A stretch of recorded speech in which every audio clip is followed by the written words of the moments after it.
Hello everyone, स्वागत है आपका अपने YouTube channel science by Anil sir पर। आज के इस वीडियो में मैं आपको बताने वाला हूं बहुलक या पॉलीमर के बारे में। बहुलक या पॉलीमर क्या होते हैं, वो कितने प्रकार के होते हैं तथा उनके क्या क्या उपयोग हैं, इन सब की चर्चा हम इस वीडियो में करने वाले हैं। तो आइए देखते हैं। सबसे पहले बहुलक क्या होते हैं। बहुलक दो शब्दों से मिलकर बना है, बहु प्लस लक, या अंग्रेजी में इसको बोला जाता है पॉलीमर, पॉली प्लस मर, पॉली प्लस मर। यहां बहु का अर्थ होता है अनेक और लक का अर्थ है इकाई। पॉली का अर्थ भी होता है अनेक और मर का अर्थ भी होता है इकाई, अर्थात अनेक इकाइयां आपस में मिलकर एक बड़ी इकाई बनाती है जिसका अणुभार ज्यादा होता है और श्रृंखला भी उसकी लंबी होती है। उसको कहा जाता है बहुलक या पॉलीमर। अनेक छोटी इकाइयां मिलकर उच्च अणुभार वाली एक बड़ी श्रृंखला बनाती है, उसे बहुलक या पॉलीमर कहते हैं। जैसे उदाहरण से देखें कि ये कुछ मोती हैं, प्रत्येक मोती एक इकाई है, प्रत्येक मोती एक एकलक इकाई है। अब ये सब मोती आपस में मिलते हैं और इस प्रकार से एक माला का निर्माण करते हैं। इस प्रकार से ये माला बनती है। तो प्रत्येक मन का एक इकाई है और यहाँ माला भी एक इकाई है, लेकिन ये एक बड़ी श्रृंखला है और मोती है वो छोटी श्रृंखला है। इनका जो अणुभार है वो कम है और इस माला का अणुभार अधिक है। इसी को कहा जाएगा बहुलक। अनेक छोटी इकाइयां मिलकर उच्च अणुभार युक्त एक बड़ी श्रृंखला बनाती हैं, उसे बहुलक कहा जाता है। आगे अपन देखते हैं बहुलक कितने प्रकार के होते हैं। ये परिभाषा थी बहुलक की। इसके बाद बहुलक के प्रकार देखें। अगला पॉइंट डालते हैं, बहुलक के प्रकार। बहुलक के दो प्रकार होते हैं। बहुलक को दो भागों में बांटा गया है। एक तो होता है प्राकृतिक बहुलक, प्राकृतिक बहुलक, और दूसरा प्रकार है संश्लेषित बहुलक। ये दो प्रकार बहुलक के हैं, प्राकृतिक और संश्लेषित बहुलक। प्राकृतिक बहुलक वे बहुलक होते हैं जो हमें प्रकृति से प्राप्त होते हैं, उन्हें प्राकृतिक बहुलक कहा जाता है। इस श्रेणी के अंतर्गत आ जाएगा प्राकृतिक रबर, स्टार्च, सेलुलोज, ये सभी प्राकृतिक बहुलक के उदाहरण हैं। दूसरे होते हैं संश्लेषित बहुलक, जिनको मानव ने स्वयं बनाया है या स्वयं संश्लेषित किया है, उन्हें संश्लेषित बहुलक या मानव निर्मित बहुलक या कृत्रिम बहुलक कहा जाता है। इन बहुलक के अंतर्गत प्लास्टिक, सभी संश्लेषित रेशे संश्लेषित बहुलक की श्रेणी में आते हैं। जो बहुलक प्रकृति से प्राप्त होंगे उन्हें प्राकृतिक बहुलक कहते हैं, जो मानव ने स्वयं बनाए हैं उन्हें संश्लेषित बहुलक कहा जाता है। प्राकृतिक बहुलक में हम एक उदाहरण देखते हैं। जैसे हम यहाँ बात करें प्राकृतिक रबर की। प्राकृतिक रबर, प्राकृतिक बहुलक को एक उदाहरण से देखें तो वहां ये लेते हैं प्राकृतिक रबर। प्राकृतिक रबर है, यह आइसोप्रेन का बहुलक है, आइसोप्रेन का बहुलक होता है। अर्थात आइसोप्रेन की अनेक छोटी इकाइयां मिलती हैं और एक बड़ी इकाई बनाती है, वो बड़ी इकाई प्राकृतिक रबर होती है। प्राकृतिक रबर वो होता है। अब यहाँ आइसोप्रेन का हम सूत्र देखें तो इसमें 4 कार्बन लेने हैं, 1 2 3 4। ये 4 कार्बन यहाँ ले लिए, जिनमें जो इधर से दूसरा बोले या इधर से तीसरा, वहाँ एक प्रतिस्थापी जोड़ेंगे CH3, तथा जो शेष स्थान है इधर से पहले और इस साइड से भी पहले यहाँ द्विबंध लगा देंगे। इस स्थान पे एकल बंध लगेगा। कार्बन की शेष संयोजकता को संतुष्ट करने के लिए यहाँ हाइड्रोजन जोड़ देंगे। इससे एक हाइड्रोजन जोड़ दी जाएगी, 2 3 4, यहाँ कोई हाइड्रोजन नहीं जुड़ेगी, और इससे यहाँ 2 हाइड्रोजन जुड़ेगी। ये है आइसोप्रीन। अब इस आइसोप्रीन की अनेक इकाइयाँ लेते हैं, यहाँ दर्शा देंगे n इकाइयाँ। ये n इकाइयाँ मिलकर प्राकृतिक रबर का निर्माण करती हैं। टिक लगा के लिखेंगे बहुलीकरण। अब यहाँ क्या करना है, वही काम, 4 कार्बन है, 1 2 3 4, इधर से यहाँ CH3, जहाँ द्विबंध था अब वहाँ एकल बंध आ जाएगा, और जहाँ एकल बंध था वहाँ द्विबंध लगा देना है। यहाँ ये एकल बंध, इधर एकल बंध, यहाँ CH2 जो था पहले वही लिखना है, कोई चेंज नहीं करना। यहाँ पर भी CH2, ये जो बना है इसके बाहर यहाँ N, ये है प्राकृतिक रबर।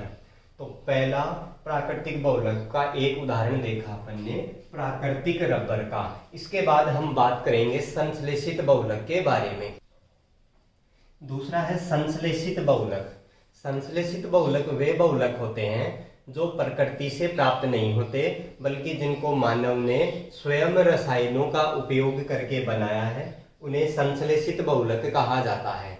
संश्लेषित बहुलक के अंतर्गत हम सबसे पहले देखते हैं संश्लेषित रेशों के बारे में। संश्लेषित रेशे, और संश्लेषित रेशे में पहला रेशा लेते हैं नायलॉन। नायलॉन जो बहुलक है, इसका निर्माण कैसे होता है उसकी बात करें तो नायलॉन का निर्माण एडिपिक अम्ल,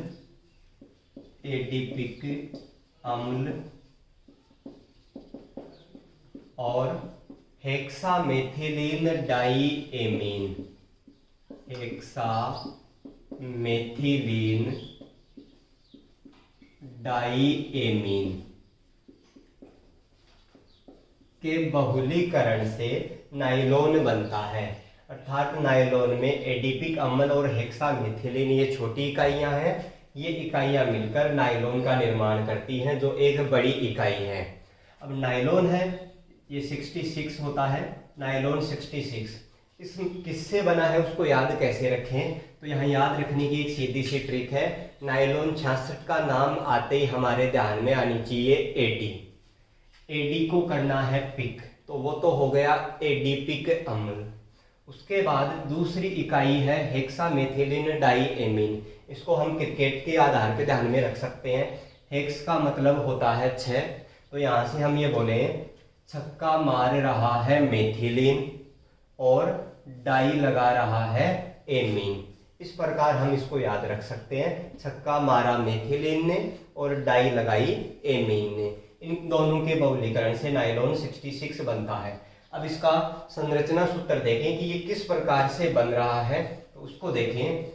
यहाँ सबसे पहले इस प्रकार से लेना है CH2 का होल 4, CH2 का होल 4। इसके दोनों तरफ एकल बंध से जोड़ देना है दोनों तरफ कार्बन को, और कार्बन के नीचे द्विबंध से ऑक्सीजन, इधर भी द्विबंध से ऑक्सीजन, फिर एकल बंध OH, इस तरफ भी एकल बंध OH। यानी CH2 का जो होल 4 था उसके दोनों तरफ ये सेम भुजा है, प्लस दूसरी इकाई है हेक्सामेथिलीन डाईएमीन। हेक्सामेथिलीन डाईएमीन का सूत्र NH2, एकल बंध CH2 का होल 6 और एकल बंध NH2 होता है। तो यहाँ हम ऐसे लिखेंगे CH2 का होल 6, इधर एकल बंध से NH2 और इधर भी एकल बंध से NH2 जुड़ेगा, जहाँ से हमें एक H को अलग कर लेना है। तो यहाँ ये लिखेंगे NH एकल बंध H। ये हो गया हेक्सामेथिलीन डाईएमीन। ऐसी अनेक इकाइयाँ लेनी है, कोष्टक में बंद करेंगे और कोष्टक के बाहर यहाँ आगे लिखेंगे N, अनेक इकाइयाँ। इसका करवाया जाएगा बहुलीकरण।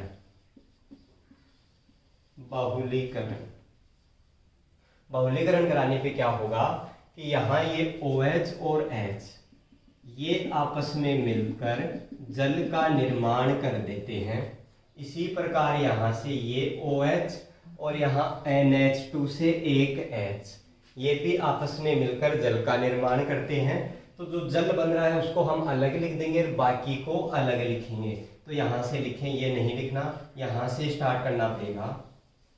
एकल बंध C, द्विबंध O, एकल बंध CH2 का होल 4, एकल बंध C, द्विबंध O, एकल बंध, ये जल बन रहा है, ये नहीं लिखेंगे। फिर यहाँ लिखना है NH, एकल बंध CH2 का होल 6, एकल बंध, यहाँ से एक H ने इसके साथ जल बना दिया है, यहाँ हो जाएगा NH, एकल बंध, कोष्टक के बाहर लिखेंगे N। और उसी प्रकार जल बन रहा है H2O, जल की भी अनेक अणु बनते हैं, इसलिए NH2O। ये है नाइलॉन 66, नाइलॉन 66। इस प्रकार से नाइलॉन का निर्माण होता है। अब इस नाइलॉन का उपयोग कहाँ होता है? तो मशीनों में गियर और बेयरिंग बनाने में किया जाता है। इसके अलावा नाइलॉन का उपयोग चट्टानों पे चढ़ने के रस्से, पैरासूट, दांत साफ करने के जो ब्रुश है उनको बनाने में इस नाइलॉन का उपयोग। दूसरा संश्लेषित बहुलक है टेरिलीन। संश्लेषित रेशे में दूसरा लेते हैं टेरिलीन। टेरिलीन है, इसका निर्माण एथिलीन ग्लाइकोल, एथिलीन ग्लाइकोल और टेरेथेलिक अम्ल के बहुलीकरण से इसका निर्माण होता है। टेरिलीन के निर्माण में दो यहाँ एक इकाइयाँ हैं, एथिलीन ग्लाइकोल और टेरेथेलिक अम्ल। ये दोनों इकाइयाँ मिलकर टेरिलीन का निर्माण करती हैं। एथिलीन ग्लाइकोल, इसको ऐसे याद रख सकते हैं, एथिलीन को कोल करके गाली देनी है। एथिलीन ग्लाइकोल, एथिलीन को कोल करके गाली देनी है, और क्या बोलना है? टेरिथेलिक अम्ल। ये इसको याद करने की ट्रिक है। फिर हम इसका समीकरण देखें किस प्रकार से बनाया जाएगा। तो इसको बनाने के लिए इस प्रकार से यहाँ ये संरचना बनाएंगे। इसके इस तरफ एकल बंध, इस तरफ भी एकल बंध, यहाँ C, द्विबंध O, द्विबंध O, इधर सिंगल बंध OH, यहाँ पर भी सिंगल बंध OH। ये तो हो गया टेरिथेलिक अम्ल plus ethylene glycol. Ethylene glycol लें तो यहाँ OH, एकल बंध CH2, OH। इसके अनेक इकाइयाँ मिलती हैं और उन अनेक इकाइयों के बहुलीकरण से टेरिलीन का निर्माण होता है। इनका बहुलीकरण होगा तो यहाँ से OH और H ये आपस में मिलकर जल का निर्माण करते हैं। इसी प्रकार ये OH और यहाँ से ये H ये भी आपस में मिलकर जल का निर्माण करते हैं। तो यहाँ ये इस प्रकार से बन जाएगा। इसको नहीं लिखना, यहाँ से लिखेंगे एकल बंध C, द्विबंध O, एकल बंध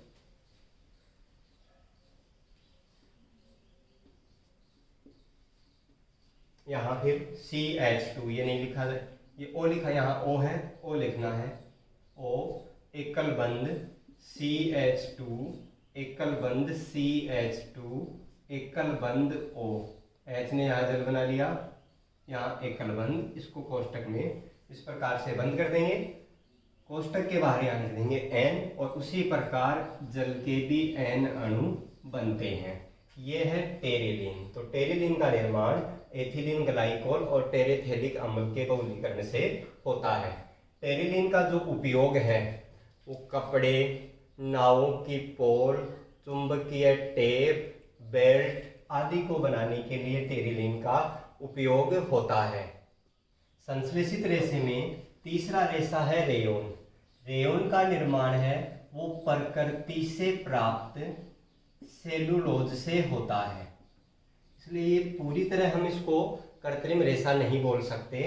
जो रेयोन है ये प्रकृति से प्राप्त सेलुलोज से बनाया जाता है। तो प्रकृति से जो प्राप्त सेलुलोज है उसको शुद्ध किया जाता है और शुद्ध करके इसको sodium hydroxide sodium hydroxide NaOH और कार्बन डाई सल्फाइड से मिश्रित करके गाढ़ा द्रव्य बनाया जाएगा। कार्बन डाई सल्फाइड, सेलुलोज को पहले सोडियम हाइड्रोक्साइड में मिलाया, फिर उसमें कार्बन डाई सल्फाइड प्रवाहित की और एक गाढ़ा द्रव्य बन गया। इनके मिलने से एक गाढ़ा द्रव्य बनता है। उस गाढ़े द्रव्य को बोला जाता है विस्कोस। इस विस्कोस को फिर सूक्ष्म छिद्रों से तनु सल्फ्यूरिक अम्ल में डाला जाता है। तनु H2SO4 तनु सल्फ्यूरिक अम्ल में प्रवाहित करने से रेयोन का रेशा बनता है। रेयोन बनता है जिसको कृत्रिम रेशम भी कहा जाता है, क्योंकि इसका रेशा है वो रेशम के समान होता है। तो यहाँ इसके लिए कोई समीकरण नहीं है। रेयोन के निर्माण में ये बताना है, प्रकृति से प्राप्त सेलुलोज को शुद्ध करके सोडियम हाइड्रोक्साइड और कार्बन डाई सल्फाइड से मिश्रित करके एक गाढ़ा द्रव्य बनाते हैं जिसे विस्कोस कहा जाता है। इस विस्कोस को सूक्ष्म छिद्रों से तनु सल्फ्यूरिक अम्ल में प्रवाहित करने से रेयोन का रेशा बनता है। रेयोन का उपयोग कपड़े, धागे, दरियां आदि बनाने में किया जाता है। संश्लेषित बहुलक में अब दूसरा देखते हैं प्लास्टिक। संश्लेषित रेशों के बारे में चर्चा कर ली, अब प्लास्टिक देखते हैं। प्लास्टिक में यहाँ पहला लेते हैं पॉलीथीन। पॉलीथीन है ये एथीन के बहुलीकरण से प्राप्त होती है, अर्थात एथीन को उच्च ताप व उच्च दाब पर संश्लेषित करने से पॉलीथीन बनती है। समीकरण देखें इसके लिए। एथीन यानी 2 कार्बन होते हैं जिनके मध्य द्विबंध होता है, ये है एथीन। इस एथीन की अनेक इकाइयां मिलती हैं। अनेक इकाइयों को N से दर्शाएंगे। उसका बहुलीकरण करवाने से पॉलीथीन बनती है। तो यहाँ से द्विबंध की जगह एकल बंध हो जाएगा। एकल बंध CH2 एकल बंध CH2 एकल बंध N। ये है पॉलीथीन जो एथीन के बहुलीकरण से प्राप्त होती है। पॉलीथीन का उपयोग थैलियाँ, सांचे में डली वस्तुएं आदि बनाने में किया जाता है। इसके बाद दूसरा देखें PVC। PVC की फुल फॉर्म होती है पॉली विनाइल क्लोराइड। ये PVC का पूरा नाम है पॉलीविनाइल क्लोराइड, जो विनाइल क्लोराइड के बहुलीकरण से बनता है। PVC विनाइल क्लोराइड के बहुलीकरण से बनेगा। तो इसके लिए यहाँ देखिए विनाइल, ये हो जाएगा CH2 द्विबंध CH, ये है विनाइल। अब इससे क्लोराइड जुड़ा हुआ है, यहाँ एकल बंध से जोड़ देते हैं क्लोराइड। इसकी अनेक इकाइयाँ लेंगे, इसलिए यहाँ लिखेंगे N। ये अनेक इकाइयाँ मिलती हैं और इनके मिलने से PVC यानी पॉलीविनाइल क्लोराइड बनता है। द्विबंध हट जाएगा, वही प्रक्रिया है। एकल बंध CH2 एकल बंध CH एकल बंध Cl और यहाँ एकल बंध, कोष्टक के बाहर यहाँ लिखना है N। ये हो गया PVC। PVC का निर्माण विनाइल क्लोराइड के बहुलीकरण से होता है। इसके बाद तीसरा देखते हैं पॉलीएक्रिलोनाइट्राइल या आरलोन। पॉलीएक्रिलोनाइट्राइल या आरलोन PAN। इसकी फुल फॉर्म है पॉली एक्रिलो नाइट्राइल।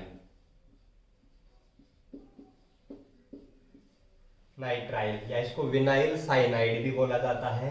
तो ये एक्रिलोनाइट्राइल या विनाइल साइनाइड के बहुलीकरण से बनता है।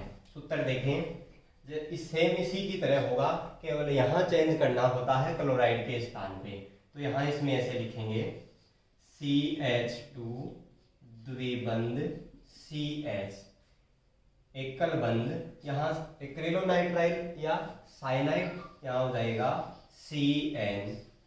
इसकी अनेक इकाइयाँ लेंगे N, फिर इसका बहुलीकरण करवाया जाता है। तो यहाँ द्विबंध की जगह एकल बंध CH2 एकल बंध CH एकल बंध CN। ये है पी, यहाँ एकलवन लगेगा, PAN, पोली एक्रिलोनाइट्राइल। PAN की फुल फॉर्म पोली एक्रिलोनाइट्राइल होती है। PVC इसकी फुल फॉर्म पोली विनाइल क्लोराइड होती है। इसके बाद लास्ट चौथा देखते हैं, पॉलीस्टाइरीन। पॉलीस्टाइरीन जो बहुलक है उसका निर्माण कैसे होता है?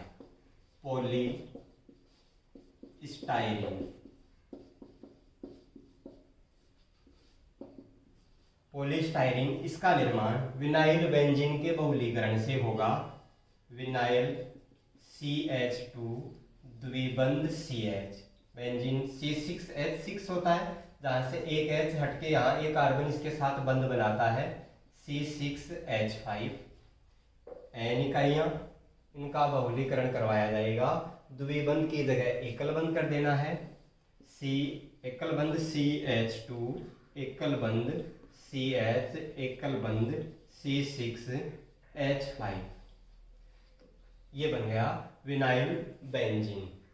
तो ये थे संश्लेषित बहुलक, जिसमें प्लास्टिक में हमने 4 देखे हैं। एथीन पहले देखा, पॉलीथीन जो एथीन के बहुलीकरण से बनता है, दूसरा देखा PVC, तीसरा देखा PAN और चौथा देखा पॉलीस्टाइरीन। तो इन 4 बहुलकों की चर्चा हमने प्लास्टिक वाले कॉलम में की है। उससे पहले हमने संश्लेषित रेशों की चर्चा की, तथा उससे पहले हमने यहाँ देखा था प्राकृतिक बहुलक में प्राकृतिक रबर के बारे में। उम्मीद करता हूँ मैं आपको ये सारी चीज़ें भली भांति समझाने में सक्षम हुआ हूँगा। अगर आपको ये वीडियो पसंद आता है तो वीडियो को लाइक कीजिए, और अगर आप हमारे चैनल पे नए हैं तो चैनल को सब्सक्राइब कीजिए। धन्यवाद।